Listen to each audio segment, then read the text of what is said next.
Hey there guys, welcome to DG Gaming Tips, and I was thinking that my next video on the TT Isle of Man series was going to be a tips video on how to get a fast time on a full lap of the circuit, but I cannot stop crashing, and a viewer on my last video said any tips on how to avoid crashing, so I thought, hey, since it's going to take me some time to memorize and master the full course, maybe avoiding crashing is the next best thing. Alright. I said 1 and 2. I said to develop 5 different crash reactions. There's the titter crash. There's the hospital stroke funeral crash. Oh! There's the extreme lol crash. There's the feeling robbed crash. Oh, you cheeky son of a bitch. And there's the sick of crashing in the same place crash.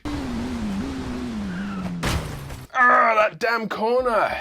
So what I thought might be useful is to do a quick run through of the full course and to pick out the bits where I regularly crash. And I'm not talking about parts of the track where I'm getting the racing line or the speed wrong, but there's parts where the road surface or the camber or other aspects about it, which means I've got maybe a 10, 20, 30% chance of coming off. And when you add that up for the full course, it means it's practically impossible for me to go a full lap without crashing. So I'd say this first section is one of the most difficult to get through and not crash. And I'm sure you guys have done a similar amount of restarts just trying to get it right. And first hot spot is this bit here. I didn't hit the curb, but there's something about that little piece of road surface there that knocks you off centre. I think there's a hollow or something like that, so you definitely need to go wide around it. But another technique that I've learned is to do constant left-right micro turns, like we talked about in the last video. And that seems to give more traction on these uneven road surface bits. So let's expand the controller view window. The act of turning left, right, left, right, left, right, left, right seems to counter the effect of an uneven road surface and gives you more grip. So that's one technique to use. Let's rewind and look at this next challenging bit. Ah yes, the bottom of Bray Hill. If you're aiming for a fast lap, then chances are you're going to be taking this corner at full speed. And the best way to do that is to position the bike far left and then take the shallowest turn through the apex of the curve so you don't have to do too much of a lean right and then back to centre again. But if you do find yourself out of position and you have to do a pretty extreme turn, then absolutely imperative to do a quick snap turn back to centre. Else if you wait for the bike to come back to centre naturally, it'll take too long, and before you know it you'll be kissing the fat end of a lamppost. And then at the end of the straight section I can in theory take it at full power, but it just takes fractionally too much speed into the corner. So a more reliable approach is to just let off the power a little bit as you take the corner and then back on the power again in order to keep the grip in the turn and to counter some of the bumps in the road. You only lose a few milliseconds doing it, and I do dramatically increase my chances of staying on the bike and not crashing. And then be careful hard accelerating out of quarter bridge if you haven't completed the turn. Hard accelerating whilst you're still turning will make the back wheel lose grip and potentially plant you in the wall. So aim the bike and get it back up to straight again before you hard accelerate out. And then this fast left-hand corner before Union Mills, I can in theory take it at full speed, but again I take fractionally too much speed into the next section with a hump, so I reduce my chances of crashing if I just let off the power a little bit before the corner and then hard accelerate until the next corner section.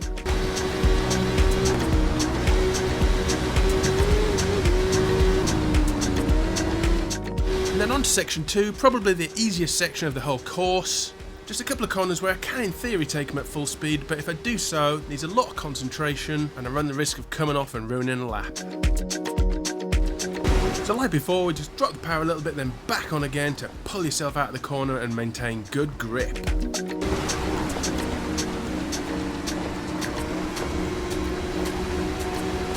And same again with this next one.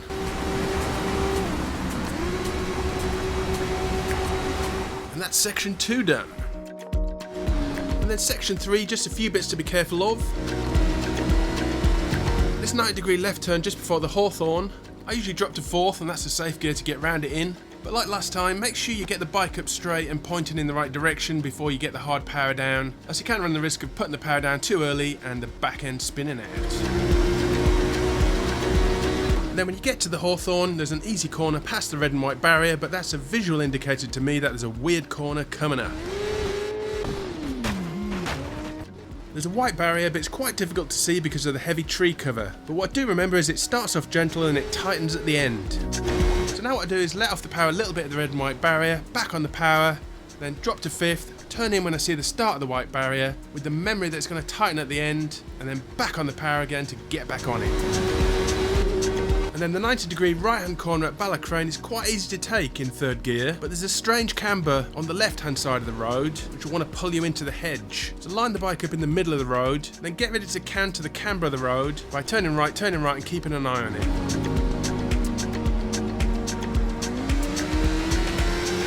Then the S-bend after Ballycrane is fairly reliable if you drop to 4th or 3rd, and it's a tight left and then an easy right out. Emphasis on catching that tight left in. And that's section 3 done.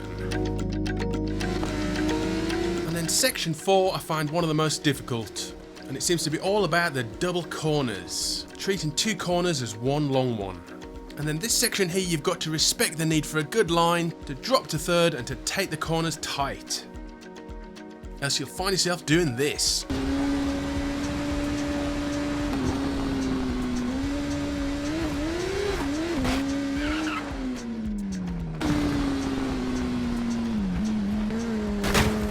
So some approach speed needs to be sacrificed in order to get the right line, the right gear drop down and the right speed.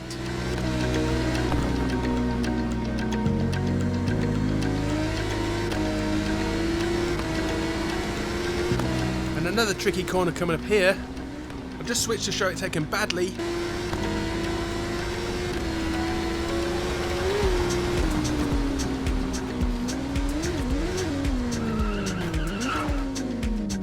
Just to explain what happened there, the petrol-head Craving took over on the easier corners on the approach, and then I was taking too much speed into the latter corners after the house, which meant I let off the power, but then it goes over a hump, and you've got an easier then a tight S-bend. And not having the hard power down and getting maximum traction out of that back wheel meant the bike went into a mega wobble. You've got to calm the speed going into the corner and get a good racing line, and make sure you've got some power on. It doesn't need to be full power, but make sure you've got some grip going down onto the back wheels to counter the effects of that hump and maybe the uneven road surface. And then once you can see a clear path out of the S-bend, put the power down, and in fact this next series of 3 left-hand corners you can treat it as one, but I've taken to leaving it in 4th gear to stop myself building up too much speed and put myself in a bad position for this S-bend and the tight left-hand corners to come.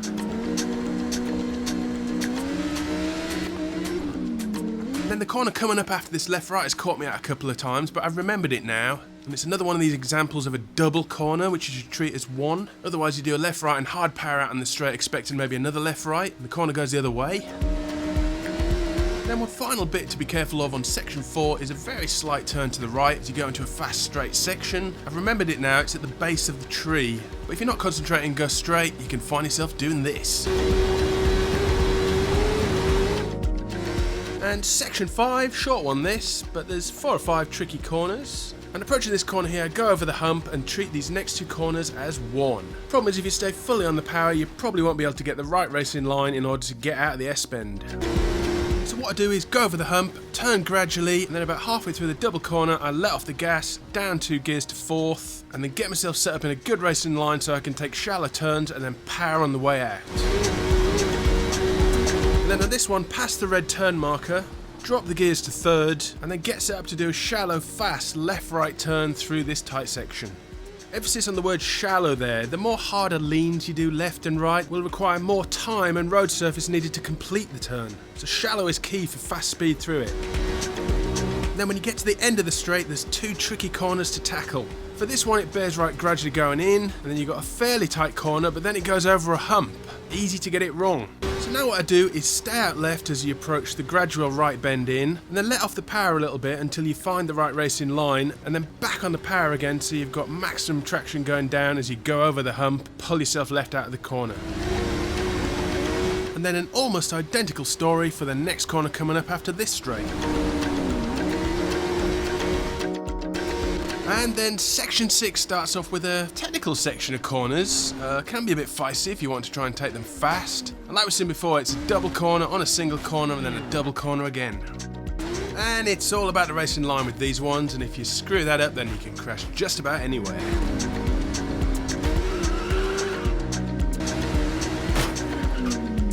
But when you get the racing line right, it just feels so easy and right.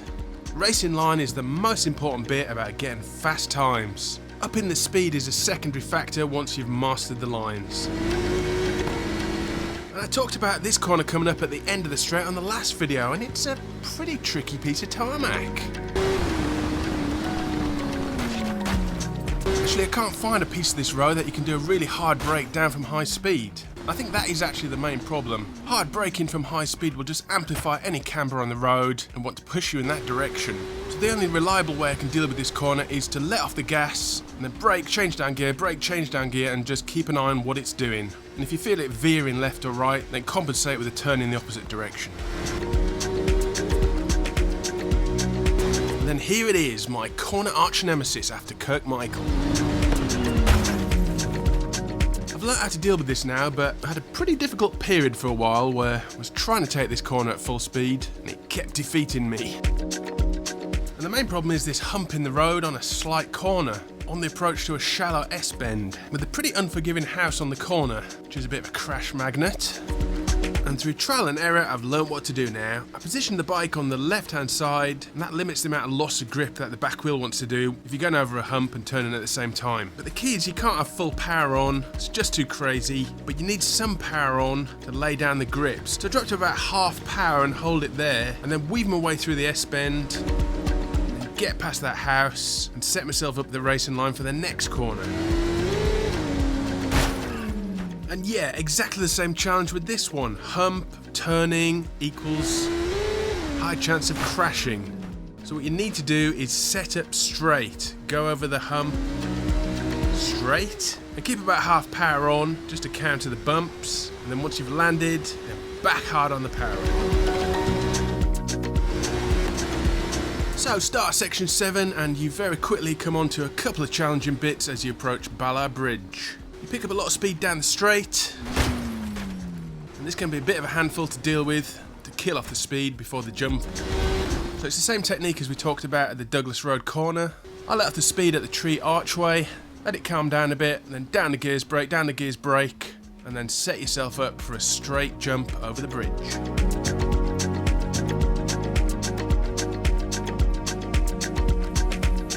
Don't go too gung-ho over the bridge, else you'll either crash or you'll just waste time dealing with the aftermath.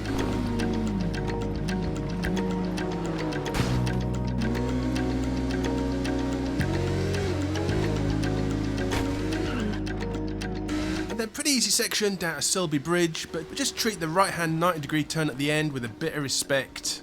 I drop down to second these days, so I know I'm in the right gear and the right speed. Trying to take it in third can be a bit hit and miss, trying to work out what the right speed is.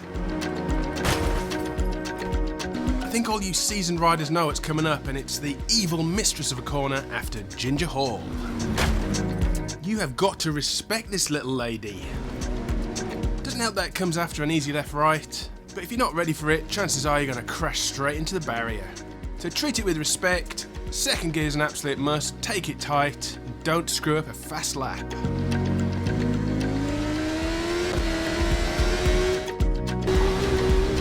And then section 8, covered this fairly extensively in the last top 10 tips video, but we'll just pick out a couple of feisty corner bits. And that hump there going into a corner like we've previously spoken about has got the potential to spoil your day. So let off the power a bit, take it straight, and then back on the power again. And this mother has caught me out so many times. And I previously referred to it as pointy building corner. But this is all about the racing line. But what I tend to do now is keep half power on and then weave it through like a smooth needle. And then approaching Parliament Square, drop to second, right angle, right hand turn. But be careful on the power out. Can't tell you how many times I've crashed into that Audi garage. I think they're going to be asking for compensation soon.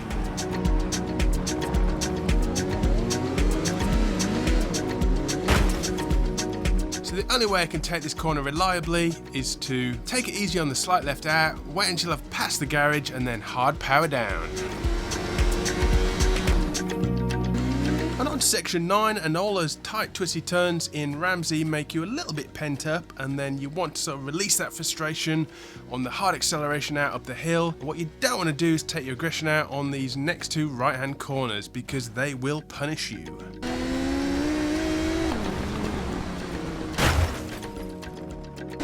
It's a good amount of braking, drop to third, respect the corners, and then it continues in a fairly regular fashion. And then up onto the mountain. I always find this corner a bit odd. It's like that stone wall seems to hide the corner that's there, and if you're not ready for it, you're looking at a granite sandwich.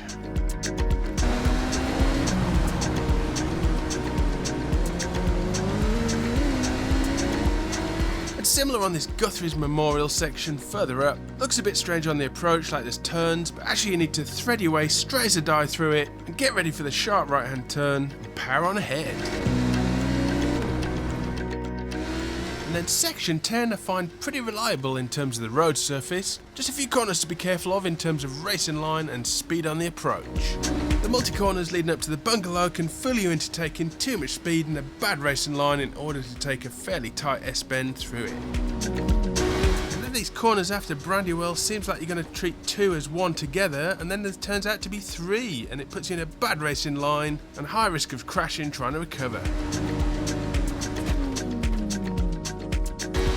And then section 11, high in the mountain, again good track surface. There's a few feisty corners where you need to link multiple as one. What you certainly don't want to do is let off the gas whilst you're mid-corner and high speed. So wherever possible, let off the gas and change down gear when you're on the little straight bits between the two corners. Don't do it when you're in the hardest lean part of the corners. And then the downhill corner after Keppelgate by the house has got a bit of a hump on it. So we've mentioned this previously, don't be going over humps with no power on. The back end will just want to flip out. So if full power doesn't permit, then at least have half power on in order to compensate for some of the bumps and the bad camber.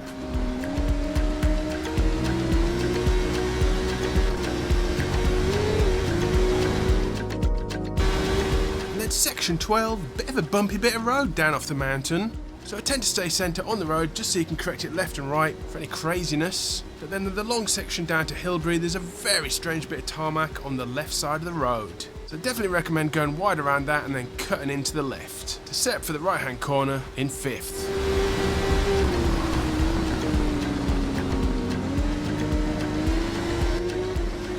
But then don't get too gung-ho celebrating taking those 3 corners as one, as you take too much speed into a right hand 90-degree turn.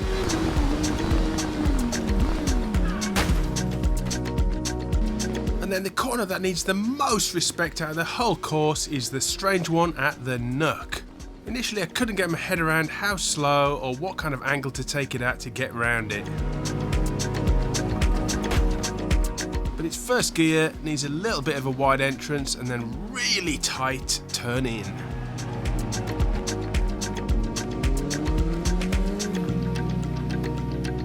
And then be super careful getting onto the finishing straight and then going for the gung-ho hard acceleration out.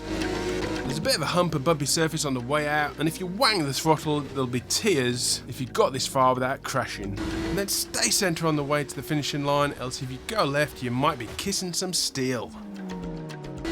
So that's it guys, give me a like if that's been useful to get your full lap times down, and consider subscribing if you want to hear about more of my new videos coming soon.